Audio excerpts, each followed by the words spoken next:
Hi everyone. Let me start by thanking Takuza. Thank you so much, Takuza, for inviting me to speak today. So basically, today I'm going to speak about business. Let me just start by introducing myself. I am Tariro Mageva. Takuza said most people know me as Purple Becor. So he was actually calling me Mrs. Purple Becor. But yeah, my actual name is Tariro Mageva, founder of Purple Becor. It's a baking company, official as of August 2019 last year. So yeah, why did I agree to share? I personally feel like a lot of emphasis has been placed on giving people baking lessons and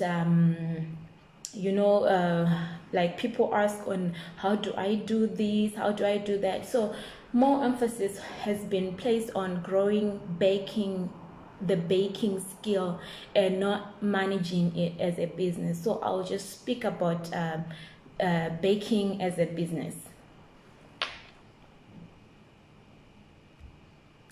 So I made a PowerPoint presentation. Unfortunately, you're not going to see it, but it's just so that I don't digress from. It's just to give me pointers on the things that I planned on speaking on. So we'll speak about what is a business, how do you establish your brand, how do you grow your brand, customer acquisition and retention, selling and costing your products. How do you determine products for your cakes? Let me go straight into it. So basically, according to my definition, a business is an organized effort by someone or by people to make and sell a product or service with the intention of making a profit. So as bakers, it's important to know that yes, we can bake, but the ultimate goal as a baker should be making a profit. It shouldn't be just an organized effort to know how to bake. So basically, a business starts from an idea. But what separates a good business from just any other business is a good idea. Every business has got a purpose. It has got to have a social aspect that it addresses. Let me just say, for example, mines. The reason why we are all excited about working at mines, like being associated with mimosas, Zimplas.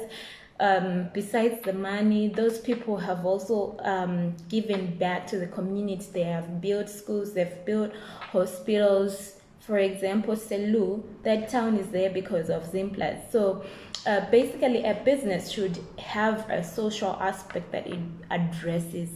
It should have a purpose. So should yours as you think of establishing your business. There are four types of businesses. The reason why I'm speaking about the four types of businesses is so many times we rush into putting our brands out there without actually checking if our brand names are not taken.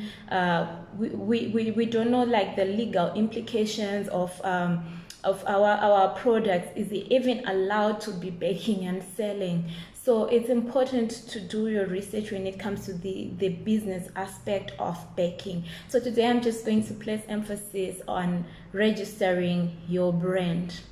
So it's very important that you register your brand, because you can't start by branding your cakes. Let's say, for example, Purple Becor, I put it out there without checking if it's not available in the directory of companies. Probably somebody else is using the same name somewhere in Harare, and after 2 years you've gone popular, you now want to officialize your business. Then you realize that you can't, because somebody else was already using that name. So it's important that you register your companies, you do a name search on the brand that you want, and then you register. So there's basically 4 types of businesses. There's the sole proprietorships, the partnerships, there's corporations, there's limited liability companies. So basically these 4 companies, they have their own advantages. You will do your research and find out when you find out more about them. I'm just going to speak about the advantages. So sole proprietorships, this is when you own the business as an individual. You don't report to anyone, you are your own boss. So the advantage is you get to make your decisions fast, because there's no need to escalate any decision that you need to make. So the major setback of a sole proprietorship is let's say you get a loan and stuff like that. It's got like it's got you suffer from the business and the person. They are not separate, they are one thing.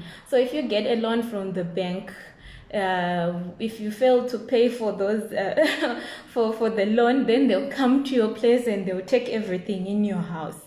So I'll speak about partnerships as well. Partnerships, this is when 2 or more people come together to make a business. Let's say, for example, the other person comes in with a skill, the other person comes in as a financier. So the disadvantage is you have to approach the other partner each and every time you need to make a decision about your business. And the disadvantage is, like any other relationships, there is bound to be conflict, and when you have conflict, you have to deal with your partner for like during the running of your business. So those are some of the pros and cons of a partnership. Then there's corporations, and there's the private limited companies. So these 2, they are almost similar. They both have the owners and the business, they are separate. So you find out that when you register your business as a private limited, then it means that whatever you do, if your business, let's say for example, gets a loan, the bank cannot come to your place. It cannot come to my residence as Tariro Mageva to say you couldn't pay your loan, so we're taking your sofas, we're taking this. They can't do that because it's got limited liability. So that's basically it. Those are just pointers on what you should look at as you consider registering your brands. Let's jump to the next point, which is establishing your brand. I feel like I have to place more emphasis on this area, as well as the costing part. So what is a brand? What is it? Right. A lot of people, when you speak a brand, they think logo, like our Purple Becor logo right here. They think the color, my t-shirt is purple. They think the name, but branding is more than just those 3 things. Branding has got a lot of everything to do about how people feel when you are not in the room. It's how people feel about your business when you're not there. What do they say about it? Do they say, oh, when I go to Purple Becor, I get the best customer service? Do they say, those people, they are so mean, their customer service is so bad? What is it that people say? And the brand that you want to establish, is it going to resonate with your target market? Let's say, for example, as bakers, right? Other people, their target market is the average person, and then other people is the below average, and then for some it's the high-end market. It's very important as you establish your brand to determine who is going to be your target market, because let me just relate, right? You can't mix the high end and the low end and expect your brand to satisfy these two people, because they are different audiences. So you have to make a decision and say, I want my brand to be associated with this market. It is not a bad thing to associate your brand with the below average. It is not a bad thing to associate your brand with the average, the above average. It's important that you determine a specific group that you are going to target, because you cannot satisfy the two the same way. Let me just relate. I have a friend of mine who said, my dad stopped buying cakes. He said, don't get me cake for my birthdays. And I thought maybe it was because the reason was because he doesn't like cake or something. But then I was like, okay, why is that? Why is it that your dad doesn't want cake for his birthday? And then he said, on his birthday last time we got him a $20 cake, and he was shouting that you people are undermining me. How can you get me a $20 cake? So you see, some people, they are up there and they want things that are up there. So you need to make a decision to say, who is my brand going to target? Also, you need to realize the purpose. What is the purpose of your brand? For me, Purple Becor is not just about baking. It is also about empowering others out there, because I understand that sometimes you go to college, you study so hard for it, but there are no jobs for it, for your profession, or you always feel shortchanged. So for me, it's about reaching out to others. It's not just about the cakes. It's about demonstrating that if you have gone to college and you can't get a job that satisfies you, or you feel like you need to pursue your passion, then go for it. For me, my purpose is go for your passion. Don't be afraid. Don't be too attached to your profession.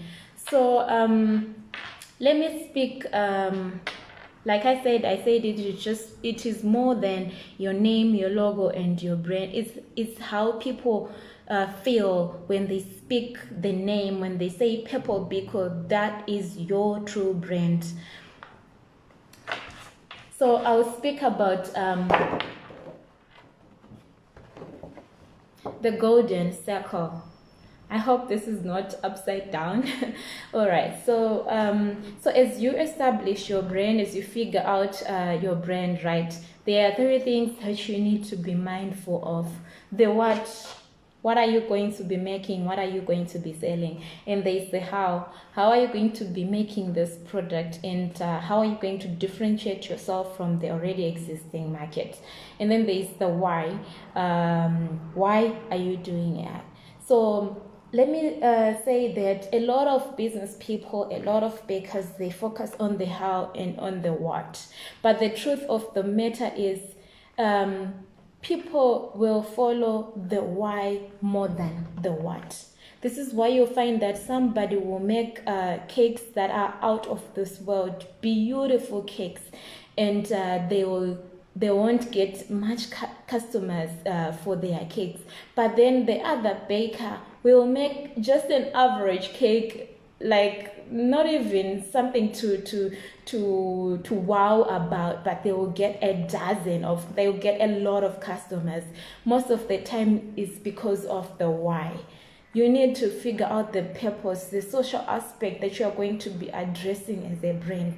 What are you saying as a baker? Are you saying I'm going to provide cakes for everyone, even those that have got special diet requirements, like the diabetics? What are you saying as a baker? Are you looking at imparting the skill to others? We know that jobs are really difficult to find these days. Are you looking at imparting the skill to others, so that instead of having the youths relying so much on their job, what are you giving back to the community? What is the why? What is the the why that can get people to follow your brand. So I just want you to just reflect after this session, determine the purpose of your brand. Every successful brand has got a powerful purpose behind, and so should your business have, and so should your business. So just sit tonight, just reflect on the purpose, because it's not good enough to just establish a brand based on the what, the services that you are placing, that you are giving. No, you need to focus more on the why, and then you realize that people will follow your brand. And then speaking of what is commonly referred to as a brand, the logo, the company colors, and the name. So before you put your work out there, can you just do a name search? Find out if your name is not taken at the registrar of companies. The good thing is it's now online. You can do a name search online for a very small fee of EcoCash. I'll post the link in the description after this, so that you check if the brand name that you are going for is not taken here in Zimbabwe. So it's very important. You don't want to grow your brand and then the next thing you realize that it's already taken by someone else. And then when you're picking a name, pick a name that won't be difficult for people to resonate to, even colors, even the logo. Ours is it's a crown to represent royalty, to represent quality of service. And then the name is Purple Becor, and then it says here, a touch of passion. That's like our tagline, is our motto. So you want to pick a tagline that is going to resonate to your audience. I started baking, I started Purple Becor because it's my passion. So in everything that I do, I want people to taste the passion before they taste the cake.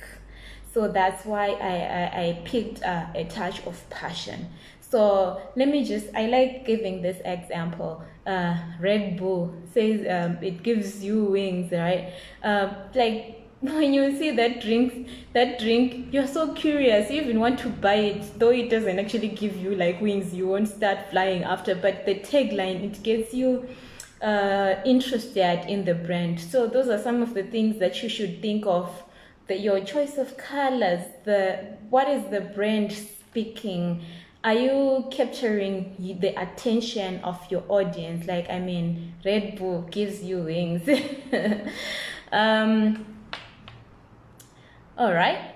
My last point was discover the purpose behind. I've already spoken about this one. See if I haven't left anything out. Yeah, that's basically it about establishing your brand. You need to work on yourself before you put your company name out there. Usually the brand of a business takes shape of the owner. So how I behave as an individual. If I'm generally friendly, my business will also take the form of me. Like I'm friendly, then it means that by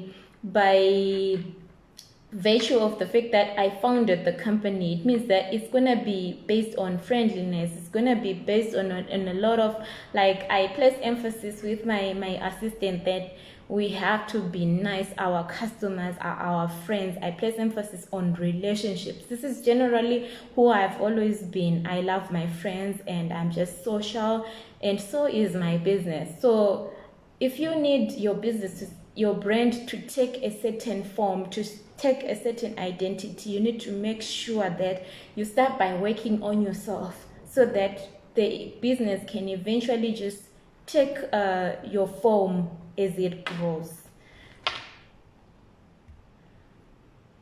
And then how do you grow? I'm going to speak about how do you grow your brand. So generally, a baking business grows from referral, and so do other businesses. But for baking, there is no two ways about it. A baking business grows from referrals. So when you are starting and you are new in the industry, don't worry so much about making money at first when you're starting. Rather worry about growing your network. Who is coming to buy your products? Like volunteer to like do products for minimum. Like, don't expect too much profits when you're starting, because what you're trying to do is to grow your network and not the money. So yeah, patience is key when you grow your business. You need to be really patient, because as you start, remember, you're not doing it for the money, but you're doing it to grow the network. When the network grows, that's how your brand grows. So, but there are generally ways that you can help grow your brand. But whatever that you think of should revolve around the fact that a baking business grows from referrals. So let me speak about planning as a strategy of helping your brand to grow. So planning is basically in two folds. There's planning in terms of long-term planning and then short-term planning. Long-term, you need to have a business plan and say, yeah, by the end of 2 months, I'll have done this. This is what I'm supposed to do within the next week. Set goals for yourself. Have a business plan for the year. And a business plan should be dynamic. You should keep revising it, because things change, and so do your plans change as a business. So you need to be dynamic. This is the reason why most parastatals are failing, because they are not changing their business plans. You need to evolve with time. Let it evolve. Plan, set your own targets, set your goals, and be true to them. Because as a business owner, there is no other person besides you who's going to follow up on you. You need to be true to your own goals and your targets. Don't just wake up and say, today I'm doing a dummy. Oh, tomorrow I'm making scones. I'll start selling this new flavor of scones. You don't just wake up and do things. You need to plan for it. And then the short-term part is always buy your ingredients in time. When you get cake orders, don't wait until the last minute to do your things. Don't miss delivery time. Always cost your goods. Research on new concepts, on how you can grow your business. I'm actually now touching on the second point, which is researching. It's another requisite on growing your brand. You need to research on the current cake technologies. Move with time. You need to have a certain signature that is associated with your brand, to say even if you make a cake for a customer and they get, let's say you've made a cake for a customer here in Blawai and they get transferred to Mutar, and maybe somebody else buys a cake from you and they test your cake from Mutar, that customer should be able to identify that this is Purple Becor's cake, because you have a signature that is attached to it. I mentioned that you should also research on technology. Like right now, people are going crazy about airbrushing cakes. Go for it. Don't wait until it's 2 years for you to finally buy an airbrush. Go for it as soon as it comes. Also go for it, because it keeps your business up to date as well. And you also want to build a social brand. Like I said, a baking business grows from referrals. You need to have to grow your social attention. Be available on social media. Be there on WhatsApp, be there on Instagram, be there on Twitter, be there on on Facebook, reach out to people, grow your social brand. And even on WhatsApp, send messages to your customers and say, oh, how are you doing? Just say good morning. You need to grow your social brand in order for your business to grow as a baker. And also, just I can't place enough emphasis on this. A baking business is based on personal relationships. It's based on being personal. So whoever comes to you for your cake, you want to be nice. You want to treat them as your friend, so that they come next time, or so that they refer other people. Even those people that come and inquire and then they don't find something that they can afford on your portfolio, just explain to them why your cakes are expensive and give them value for your products. And trust me, they will always come back, or they will refer you depending on the treatment that you gave them. You also need to surround yourself with influential people, people that believe in your vision, people that say, oh, Purple Becor's cakes are so nice, oh my god. So they will talk about you everywhere they go. When they hear the word cake, they speak about you. You need to identify those people, engage them, encourage them to share your posts on Facebook, to share your business. Those are the people that help your brand to grow. Then there's an issue of paid social advertising strategies. These don't really work. If I'm to be honest, I've tried and tested it. What has worked for me is growing my network from the people that I already know. People will not see an advert. Let's say they see Purple Becor advertising something, and then they'll come and buy your cake because of that. People will come because they've heard something good about you. They've heard that your cakes are nice. They've heard that you deliver in time. They have heard that your decorations are perfect. This is the reason why people come. This social media advertising, where you have to pay, doesn't really work for the baking business. You can also like sponsor local events, like during Christmas you can do like donations to orphanages, and maybe sponsor a company that is doing some donations for some events. You know, those things. Be part of social events. Don't just be a one-man business to say I do things on my own and you want to be in your circle.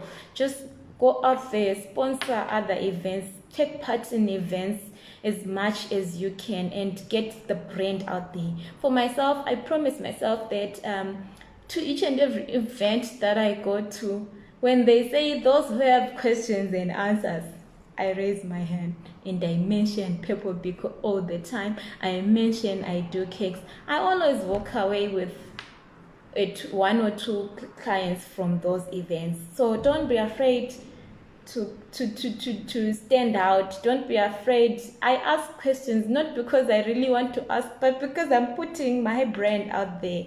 So yeah, those are the growth strategies that you can implement for the growth of your baking businesses. So lastly, I'll speak about costing.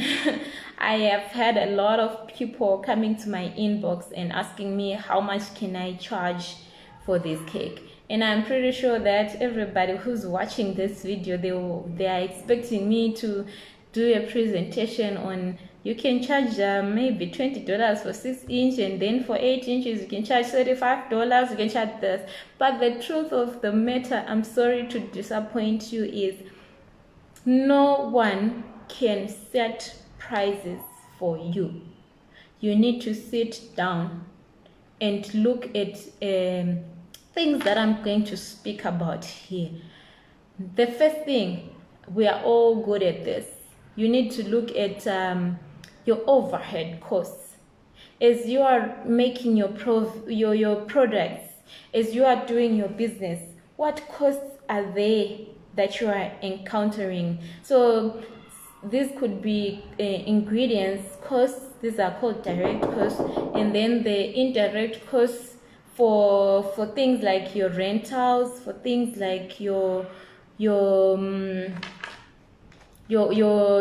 advertising, your office supplies, business cards, the utilities, your water and your electricity. These need to be in the cost of your cost. They are called overhead costs. There is also the cost of equipment. Your business should be able to buy. Oh, sorry, there's a knock. Please come back after 20 minutes. Your business should be able to buy a new stove for you in the event that it fails. Your business should be able to service your refrigerator in the event that it fails. It shouldn't be like money from your own pocket. So these are the things that you consider. Sorry guys, there's a knock. Hello? Hello? Please come back after 15 minutes. So these are the things that you should consider as a costing, for your costing model rather. Sorry for the interruptions, guys. So we spoke about overhead costs, the equipment. You should never buy your baking soda from your own pocket. The business should buy these things for you. The mixers, the fridge, everything. Your business should buy these things for you. Never buy them from your own pocket. So you include the cost of your equipment when you do your costing. This is why you find that for somebody who's using maybe a commercial mixer, a stand mixer like me, right? Their cakes will probably cost less than somebody who's using a hand mixer that you can buy for like 1/8 of the price.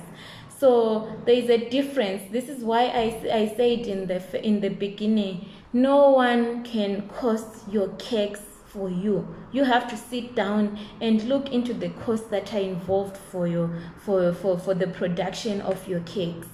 Then there's also things like delivery. Charge extra for delivery. The delivery cost should also be included separately from the cakes. And then the most expensive ingredient in all this, the most expensive thing is your time. You need to charge for your time, because you took time to grow your skill, to develop your skill. Don't feel bad about it. Charge for it. So yeah, having said this, right, nobody can tell you how much you can charge for your cake. However, you can sit down, do your costing, and then you compare with people in the same line of business, people with the same target market as you. Remember, I said that there is... Oh guys, I'm sorry. Please come back after 5 minutes. I just want to find out when you can collect the cake for tomorrow from Daniel. 5 minutes. So guys, that's basically it on costing. You should know your target market. You can't really charge, you can't please everyone. So as you do your costing, also figure out who your target audience is going to be. Okay, so either you go for the below average, the average, or the high. That's also going to help you determine the prices that you are going to give your clients, and also